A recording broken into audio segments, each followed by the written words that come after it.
DRG Kids। कहानी चालाक बुढ़िया। एक छोटे से गांव में श्याम नाम का आदमी रहता था।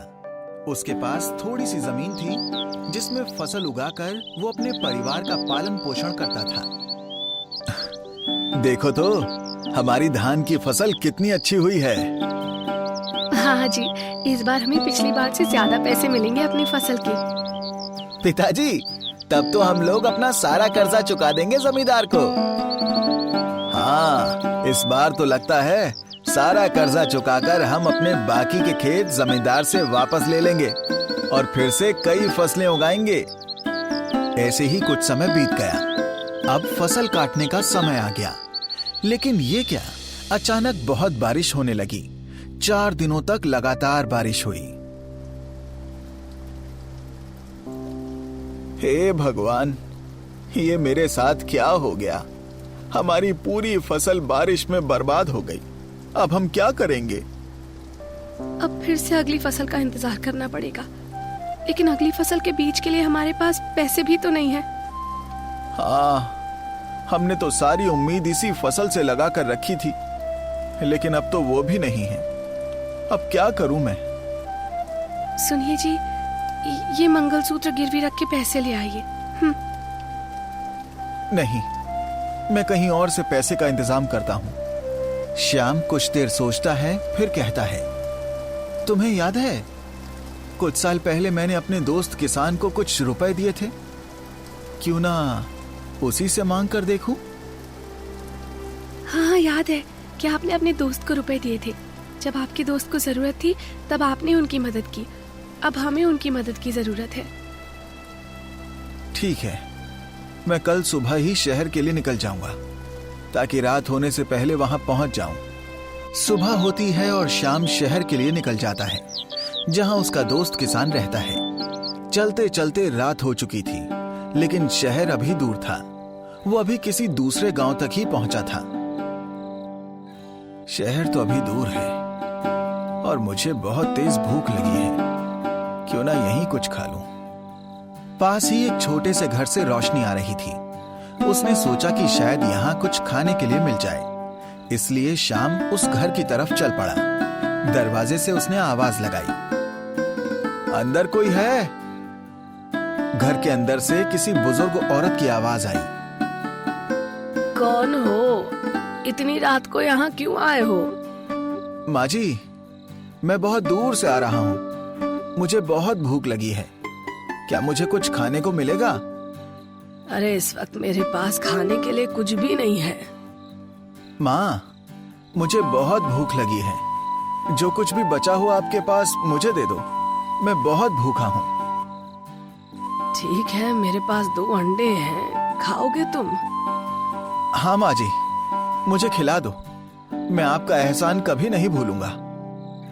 वो बूढ़ी औरत अंदर गई और 2 अंडे पकाकर ले आई।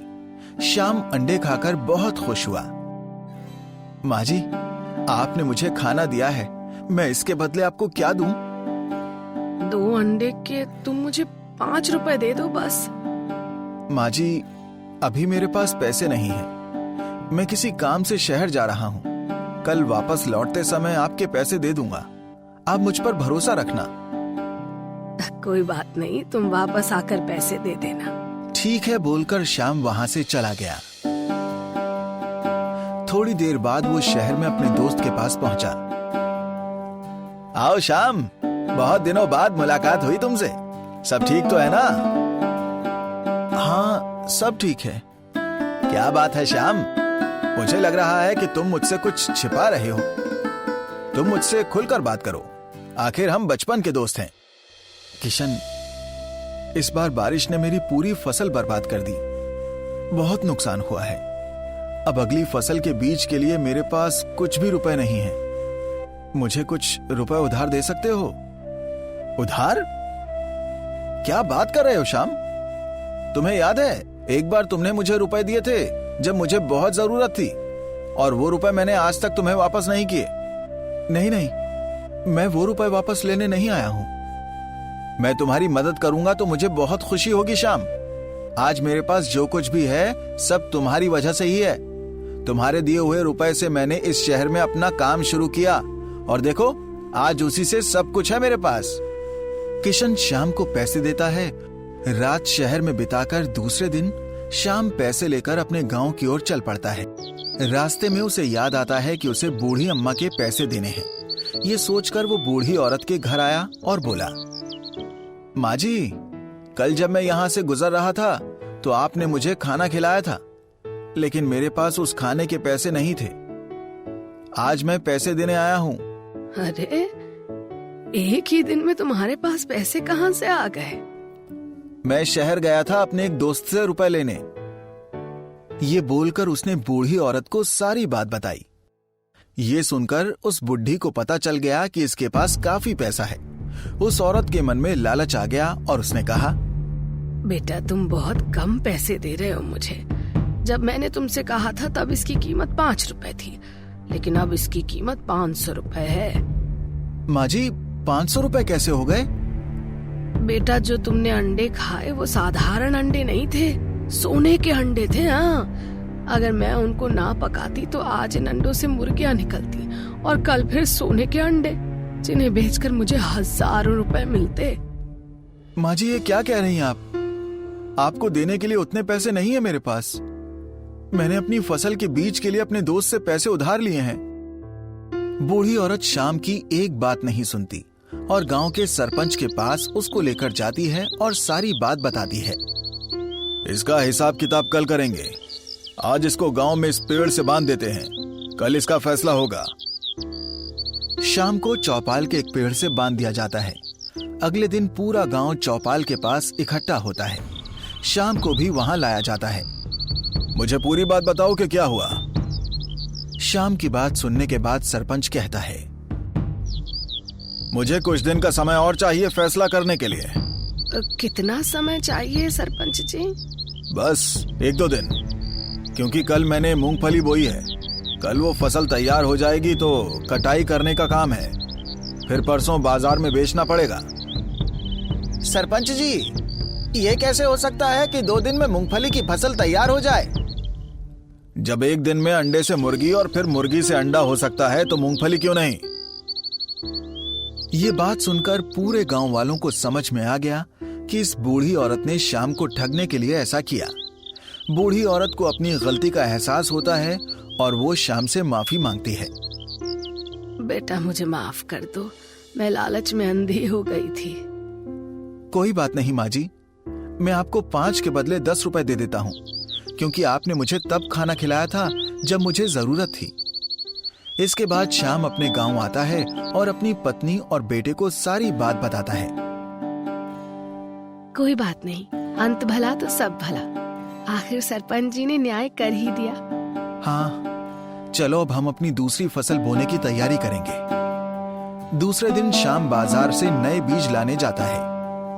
फिर कुछ दिनों में दोनों पति पत्नी मिलकर बीज बोने का काम करते हैं और कुछ महीनों में उनके सामने लहलहाती फसल खड़ी होती है। पूरे गांव में सबसे अच्छी फसल। श्याम और सुनीता दोनों मिलकर फसल की कटाई करते हैं और बाजार जाकर बेचते हैं। इस बार बहुत अच्छे पैसे मिलते हैं फसल के। देखो कितने ज्यादा रुपए मिले हैं। इससे तो हम अपने पूरे खेत छुड़ा लेंगे। हाँ, हमारे दुख के दिन खत्म हो गए समझिए। चलो अब मैं जमींदार को पैसे देकर अपने बाकी खेत छुड़ा लेता हूँ। हाँ हाँ, जाइए। श्याम जमींदार के पास जाता है। क्या रे श्याम, सुना है इस बार तेरी फसल बहुत अच्छी हुई थी। हाँ सरकार। तब तो इस बार तू सारा कर्जा चुका ही देगा। क्यों, सही बोल रहा हूं ना? हाँ सरकार, मैं रुपए साथ लाया हूं, कहकर रुपए देता है। चलो आज तूने ये बड़ा काम कर ही दिया। सरकार, मेरी जमीन के कागज? हाँ हाँ, वो भी देता हूं। ये लो अपनी जमीन के कागज। धन्यवाद सरकार।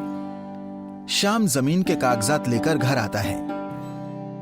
सुनीता, राजू, आओ आओ, देखो हमारे जमीन के कागज मिल गए। मतलब अब सारे खेत आ गए हमारे पास? हाँ हाँ, अब से हम फिर से कई खेतों के मालिक हैं।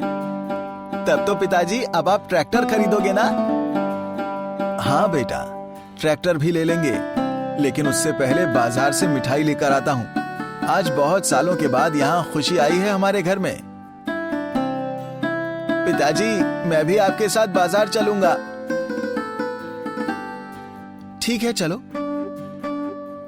श्याम और राजू बाजार जाते हैं और मिठाई खरीदकर घर वापस आते हैं। देखो, मैं तुम्हारे लिए क्या लाया हूं? ये कहकर थैले से एक साड़ी निकालता है। नई साड़ी? लेकिन आज तो कोई त्योहार नहीं है। हमारे लिए तो आज ही त्योहार है। और अपने हाथ से मिठाई निकालकर सुनीता और राजू को खिलाता है। पिताजी, अब हम अपने खेतों में कब से काम शुरू करेंगे? बस 1-2 दिनों में। लेकिन तुम अपनी पढ़ाई पर ध्यान देना। खेतों का काम मैं और तुम्हारी माँ देख लेंगे। ठीक है पिताजी, लेकिन कभी कभी मैं भी आप दोनों के साथ खेत में जाऊंगा, ताकि पढ़ाई के साथ साथ मुझे फसलों की भी जानकारी रहे।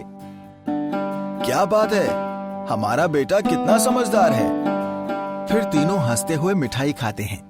कुछ दिनों बाद श्याम और सुनीता अपने खेतों में नए बीज बोते हैं। देखते ही देखते एक नई फसल तैयार हो जाती है। अब श्याम ने ट्रैक्टर भी खरीद लिया है और पूरे गांव में सबसे अच्छी फसलें श्याम की ही होती हैं।